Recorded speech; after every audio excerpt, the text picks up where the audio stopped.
right to it, but I don't know if he has a right to stand here and be distracting. I think he could sit like everyone else. I think you have your picture. Well, I'm taking some video. My intent is not to distract, I assure you. Video now. I make the motion to go to executive session, seeking vice deputy attorney general. Second. All those in favor? Aye. Yes, second.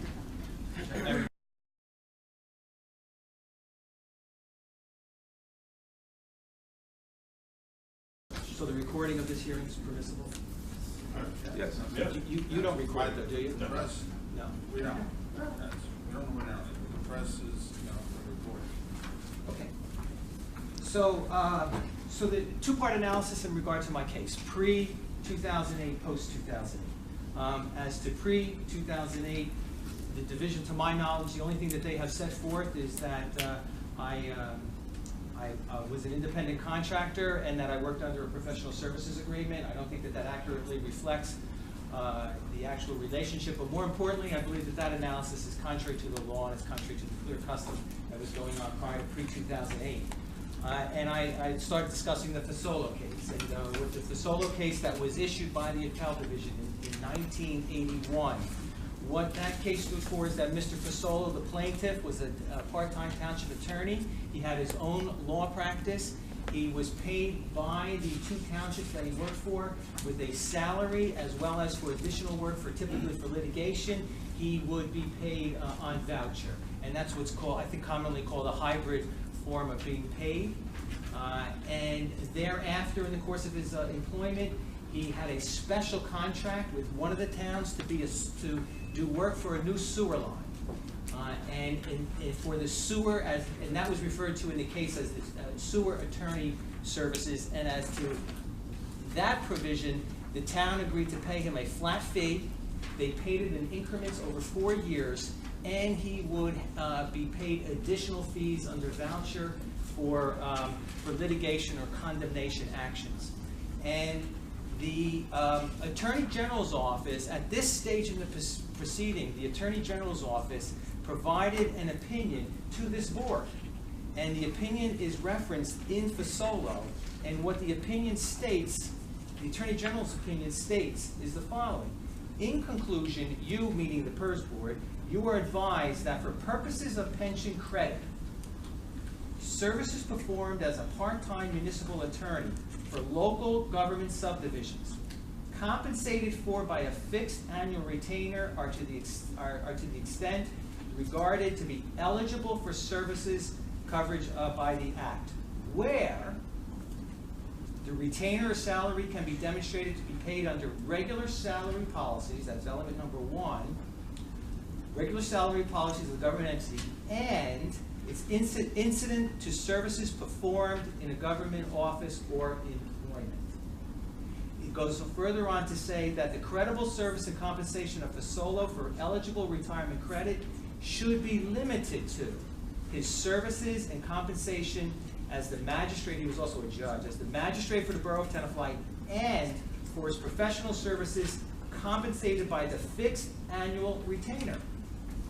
And that he does not qualify for any compensation under voucher, nor did the Attorney General say he should be compensated for the special assignment as sewer attorney.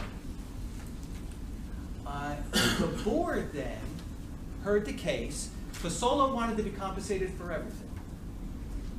And the board heard the case and agreed with the Attorney General's opinion and ruled you're eligible for the component of your salary, you're not eligible for any voucher services, and for that special assignment as sewer attorney, you are ineligible. The Appellate Division, then ultimately the case went to the Appellate Division because Fasolo was insisting that he should be eligible for all services paid. And the Appellate Division found, they said, they make a reference saying it is of no trouble for us to find that as to the salary component, he's eligible for PERS. It's also, and they said, and clearly for the voucher, that's excluded. But the Appellate Division made a more liberal decision of compensation regarding the issue of compensation by finding that his retainer, the fixed fee for the sewer attorney, even though it was a special assignment, that was eligible for compensation. Now, in my case, my situation was I was always on salary, and I was also had professional. I was also able to voucher for litigation. But I was like the solo that where the Attorney General's office found it was eligible for PERS, where this board found it was eligible for PERS, and the appellate division stated it had no trouble finding it was eligible for PERS. Are you pre or post 2008 now with, Pre. with your statements? Pre. So you're This still is all pre. pre, Okay. yes. Yeah, I believe that going retroactive is really troubling to me. So, so that was the law, and what has explained to me by the chief financial officer of the city of New Brunswick is that the standard was if it was salary paid, by general salary, provisions, and if you made more than $1,500, you were in PERS whether you wanted to be or not. And so that it wasn't that uncommon that people did not want to contribute to the pension, and yet they had to. So that was the general practice up to the point of 2008. And then in 2008, then they passed the statute that calls into question. And in the statute, it's very clear that they're saying professionals pursuant to a professional services agreement are not eligible, are no longer eligible for PERS. And it goes on in Section B to say persons who are employed that would meet the definition of an independent contractor are no longer eligible for PERS. But as to both categories, this is what I think is very interesting, that as to both categories, both professional services agreement and independent contractor, the legislature says the legislature said that nothing contained in these subsections shall be construed as affecting the provisions of any agreement or contract of employment in effect on the effective date of this act, and that there can be no renewal or extension. And what I would suggest from the language that's in there is that the statute is very clear. And what they were saying is, we know that in the past, people were being deemed PERS eligible, that we are saying they should no longer be deemed PERS eligible. Those are professionals pursuant to a professional service agreement, or even those who would meet the definition of independent contractor. And they said, but the fact that you cannot extend that from 2008 going forward, but it's not going to interfere with any existing relationship, that they're saying we are not going to make this retroactive. That instead we understand, we're trying to improve the financial stability of PERS, but at the same time we understand that we have made a promise to a lot of people. And that promise was that there would be a pension in your future. So we're going to abide, so now that we're changing the law, we're still going to abide by that promise that we made up to 2008, and now we're changing the law. So your argument is that prior to Chapter 92, even if you were an independent contractor, you were eligible to be in PERS.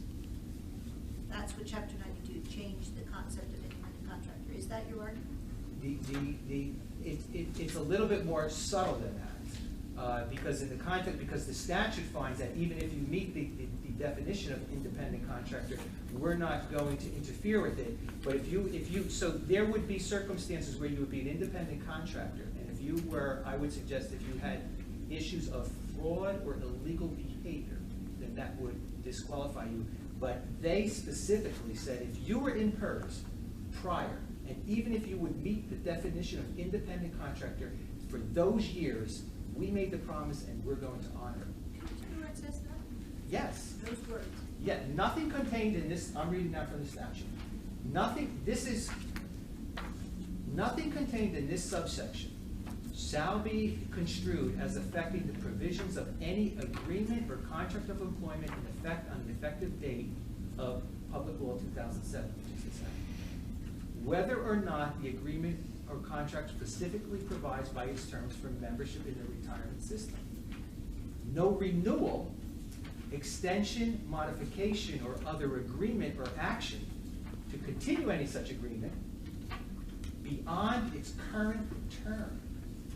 So they're saying that if you were an independent contractor, if you had an employment relationship with a government entity, and it could be construed as an independent contractor, you cannot renew it, extend it, or modify it, but nothing beyond, beyond its current term, and shall have the effect of continuing the membership of the person in the retirement system. It could only mean that. Are you aware of any case law preceding Chapter 92 dealing with eligibility to remain in PERS as an independent contractor? Preceding meaning? Chapter 92? Subsequent to 2008 or before? No, 2008? prior. Prior to 2008? Yes. Well, clearly, Mr. Fasolo could have been construed as an independent contractor. No, Clearly. I'm asking you if you know of any other cases. In fact, he was. That's why they outlawed his receiving fees as PERS. I mean, so, and I know of no case, well, I was unable to find any case that runs contrary to this law. And where the basis was, so long as you are receiving a salary, performing services commensurate with that salary, that you were entitled to PERS. I mean, there must be thousands of people. Well, the concept of an independent contractor versus employee and eligibility to be in PERS was not something that just happened as a result of Chapter 92. And there is case law prior to Chapter 92 that does not permit an independent contractor to remain a member of the public employees retirement system. So I'm just having a difficult time with your argument that even if you were an independent contractor, Well, I would, well. this changed it and said, we won't touch on that. Well, I may not be able to change your mind with what I have to say, but I'm gonna try. I appreciate your argument, I'm just Because trying, I was hoping you would say yes, so you could explain to me how that fits into your argument. Because it would make no sense then, if what you're saying, that if you were an independent contractor back then and should found that if you contributed to PERS from, let's say in my case, from 1987 or 1992 to the present time, during those years, we subsequently look 20 years later and find that you're an independent contractor, so we're gonna disqualify my situation. It would make no sense for the legislature to specifically include within the statute the status of independent contractor and then say that this will not affect any prior agreement. There would be no purpose for that. If I might. 2 points. You recognize the fact that however you are paid, whether it be a W-2 or a 1099, does not in and of itself make you or not an independent contractor. In and of itself, no, but it's an indication of I status. don't disagree with you. You're also aware that there are arrangements made by townships, municipalities, other agencies that are primarily to satisfy the requests of that professional, that some professionals were in there, just would be covered for health insurance and paid for their benefits through those particular arrangements, and that we're not and should not have been in PERS in any way, shape, or form, because we're actually a independent contractor, and that the terms of the professional services agreement were really what was the determining factor in, as one of the major factors in the determining of what is an independent contractor and what is not. Lost it, I'm sorry. Okay. There is a 20-point some odd test that the service uses Yeah. to determine who is and who is not an independent contractor. It exists outside the public arena. It was not intended for the public arena. It was actually intended to determine who should withhold taxes on an individual. Okay. The intent of the test in the law was to force employers that had independent contractors to withhold payroll taxes on individuals that were technically and there before thought to be independent contractors. That You they mean have the to pay law their own created the taxes. 20-point factor? That's correct, Yeah. and that's where it came from. Okay. It wasn't intended to say that you were a particular employee. It was determined just to collect taxes. So that was the purpose of the statute and the reg. Now it has been used by public agencies to determine that, but it's the other side. It's the other side to prove that you are an independent contractor, once- not an employee. Once again, I feel as though there is a resistance to just reading the literal language of this statute. And That interpret- statute and was not, interpret- listen, I've been on the board 21 years, okay? So the point here is that we have determined many, many times before you arrived, and before the arrival of Chapter 92, that independent contractors could not be in the benefit system. period. Well, I think and that- and- Stevens was the name of the case that said you Stevens? use the factor test to determine independent contractor status. So, I mean, that's the issue. It's not, the paragraph from section 92 is not the determinant factor for your service prior to 2007. So, I mean, I Well, understand your reading of the law, but I'm trying to get the nexus between what you're saying and what you did prior to. What does the legislature then possibly mean that when someone could be classified as an independent contractor? And what could the legislature then possibly mean when it says that nothing contained shall be construed as affecting the provisions of any agreement or contract of employment in effect on the effective date? When it's referring to specifically the paragraph dealing with independent contractor. What could they possibly have else meant? How does that alter the law that says an independent contractor in any way, shape, or form should not declare by the measure? Because the state legislature is creating a law saying that. And I would say in addition to, in addition to that, when you're saying that the 20-point factor test really doesn't apply. No, I didn't say it didn't apply. I said it's the inverse of what the intent of the law that was passed originally in the private sector, not the public sector. But the state legislature once again adopted it because they At they the said- inverse, not to the negative, not to the positive. What, okay. It's saying, what I wanted to talk about a little bit later is that the statute says that the independent contractor status is to be evaluated by the regulation or policy of the Federal Internal Revenue Service. Which I've For had the purpose for of the 40 Internal years, and I Revenue can Code. tell you right now that is the inverse of what you're trying to prove. All right, so what we're trying to do is just understand your logic. We get your reference points, we get the statute that you're quoting now a couple of times. We're just trying to understand where you're coming from and your logic based on the documentation we have in front of us. I think we're good to move on. Yep. So that covers your pre-2008 logic, or is something Well, still add to the I would suggest, I post mean, as well? I would say that along with the statute, along with that, this was, to my knowledge, the common practice, and it seems as though there have been other matters that have come before this board where, for various reasons, attorneys had pre-2008 status, similar to what they had post-2008, and this board only took action, or I should say the division only sought action up to 2008. In my opinion, they honored the spirit and clear intent of this statute. And and to me, I'm really struggling with how my case is distinguishable from any of those other cases that this board heard and ruled on. These were professionals, these were attorneys performing professional services just as I was, and presumably were at some form of salary. We're not gonna be able to get into your logic here, because we can't bring up every other case that we've heard pre-2008 to deal with contractor versus employee. So duly noted, we understand your logic, we understand your point of view here. And of course that may be for another time, but I think the board should have a serious concern about consistency of its decision making so that the public can have predictability as to how this is going to handle it, and how some attorneys, the board decides, well, the division only went to 2008, so we're just going to affirm that, even though they had prior years. They're fact specific. Each case has its own fact base. Your fact base is different from theirs. I've spoken to a number of them, and it seemed like the basic simple facts are they performed government services prior to 2008 under salary and subsequent. I can appreciate your position, but you testifying to what their facts are to us is, again, I think what the chairman is suggesting, the facts and circumstances of each case are considered on that basis. So.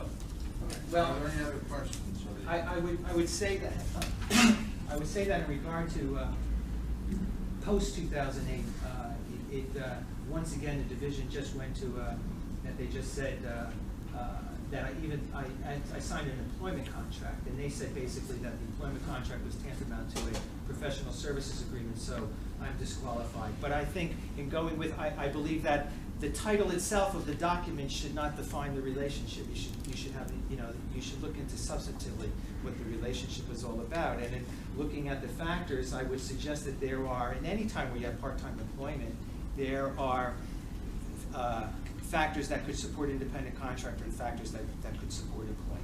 And my situation is no different from that. So you could easily find there are going to be some factors that says it's an independent contractor, but I would suggest that there's strong factors that suggest employment. The most importantly being the long-term relationship that I've had with the city, 28 consecutive years, that I was always paid a salary, that in 2008, then I changed the nature of my relationship where there was no longer a hybrid, it was just a pure salary regardless of the amount of work that I performed, regardless of the amount of litigation that was involved, that I was always have been provided support staff by the city of New Brunswick in performing my services and provided with benefits, and so that there was, and I think what weighs heavily is what was the intent of the employer. But yet they reimbursed me for all my costs, including photocopy charges and mileage on my car, which would be consistent with employment. And they reimbursed me for seminars that I've attended. But I would never think in those situations that I was an employee of these particular clients. But my situation with the city of Brunswick was definitely different. Because in addition to those rather strong factors, there was other factors where I, in my years past, attended a seminar in my efforts to become what was called a certified municipal diplomat, and the city reimbursed me for those seminar costs. I have a parking pass at the city parking lot. I have an email address with the city of New Brunswick. I've attended required seminars by the city on sexual harassment and active gun shooters, active shooters. They provide me with a law library. None of my clients outside of the city of New Brunswick provide me with these type of services that I would suggest are consistent with employment. And so when this whole issue came up, I think the city did the right thing, and that is they forwarded to the IRS and sought an opinion from the IRS. And I know that this board and the division is independent of the IRS, but nevertheless, the statute says that you should, in evaluating independent contractor, that it's to be guided by the regulations and policies of the Federal Internal Revenue Service. And the Internal Revenue Service made it completely, and they are completely independent, have no agenda on this matter. Yes, they do. I'm sorry. Well, not to my perception. Well, Well, not to my perception. for the IRS for 40 years, I can tell you, yes, they do. Their entire Internal Revenue Service is entirely based on the fact that it wants to collect revenue. That is its mission. The appropriate and fair implementation of a tax system, not to determine your employment status. Well, I have faith in all our government institutions, and I believe that I'm glad the you do, but that's not the issue here. The issue is not whether the Internal Revenue Service wants to rule on your employment status. It's this board, and I'm telling you again, the employment status as to the Internal Revenue Service is for the collection and withholding of taxes. That's its purpose. Well, certainly the purpose of the courts have said that whenever in doubt, there should be a strong social policy to find employment. And so, We're well over your 5 minutes. Well, I know, but this is an important. This is an important day. Wrap it up. I'd appreciate it. Okay. So I would say that by the IRS evaluation, I think you should give great weight to that. And I would say in evaluating how the division, in determining all the facts and circumstances of this, I believe that there are many inconsistencies in the division's position in this matter, and how the division has handled this matter, quite frankly. For instance, the division has said that for the years 1987 to 1992, when I was the municipal prosecutor, they're not challenging those years. But yet, from the time that I was the municipal prosecutor for the year of 2000, did the same work, same employer, same situations, that's challenging. I'm scratching my head as to what's the logic behind that. As to they seem to be creating their own rulemaking, and even though they're under a statutory mandate to follow the Internal Revenue Service rules and policies, and they seem to suggest that it's quite acceptable to have rulings that are inconsistent with the IRS. And I would suggest this board that's not in the best interest of the state of New Jersey to have inconsistent rulings where people don't know what's the standard as to what's going on. The whole process, I included in there the various letters that I wrote to the division seeking information, just trying to find out taking away a vested right with me, something as sacred as a pension, is something I clearly relied on. Over 28 years, I made very conscious decisions throughout those 20 years, which I identified in my memo as to relying upon the fact that I would have a pension in my future. They have been secretive about this. And to me, I think that runs contrary to a basic fundamental premise of government in the United States, of openness and transparency. And to have this labeled under fraud and abuse, quite frankly, is offensive to me. I mean, I have worked hard to do a good service for the city of New Brunswick. I have worked hard over 28 years of having my law practice in the city of New Brunswick to develop a good reputation, and then to have this reported out in the public, in newspapers, on websites, of being investigated by fraud and abuse is really inappropriate. And I don't know why that section is titled that way, and I don't know why that section was entrusted to handle this responsibility, because one thing is for sure, there was never fraud or abuse in this matter. This was always out in the open, and I always handled myself honorably, and I know the city of New Brunswick has done so. Reasonable minds can differ on this topic, but that does not rise to the level of fraud and abuse. So I think you should question seriously the inconsistencies on the division's part in determining what, as to whether I should be deemed to have eligible years of service in Paris. And to Mr. Bucca, the fraud and abuse unit, I believe, takes its title and its mission from an executive order. It's not from the board. You and I have spoken privately about it. Well, they should be more careful because labels are grounds to be manipulated. I guess my point is that it's not something that's within. Not by this board or anything like that, but by other people. But it's not our call. That's something we have no control over. But the They question, should make a the question I would recommendation like to to change their name. May I ask a factual question? Well, I'll add to the list of requests. I'd like to ask you this one. Could you address, Mr. Bucca, as I understand in your current agreement in post-2008, you're required to provide your own secretarial services at your own expense and your own substitution of attorney at your own expense. Could you address that? I could, and all I could tell you is that that's what the agreement said, but that's not what the practice was. What was the practice? The practice was, number one, I never had cause to have someone else do the work for me. I had one situation where there was an allegation of conflict of interest, and another attorney, the Board of Adjustment attorney, at no cost to me, at no cost to the city of New Brunswick, handled that application. In all the other applications, I did all the work, so there was never cause for a substitute. For all the support staff, the overwhelming part of the support work, with one exception, typing of resolutions, my secretary in my private office typed the resolutions, but anything else was handled by the support staff of the Department of Economic Planning, Policy Development. And I think your submissions also say that previous to 2008, that was generally the case, but there were some exceptions where members of your firm did some of the work? That was pretty much always the case. And You mean as far as my doing work or someone else? The only time, sickness or a vacation, but I'm very confident saying, if you looked at all my records, hearings I was supposed to be at, I am sure I was at 95 to 98% of those hearings. It was just every once in a while where we all have issues where we run into a conflict. And I never had, I don't ever recall ever having to pay anyone. thank you. Kristen Bell with the Pension Fraud and Abuse Unit. When we first looked at Mr. Bucca's case, we saw that it went from a PSA over to an employment contract, and we wanted more information. So we requested all of the documentation the town had available. When we looked back at that documentation, we saw a relationship that didn't speak of an employee-employer relationship or a genuine hybrid situation. So we originally violated Mr. Bucca all the way back.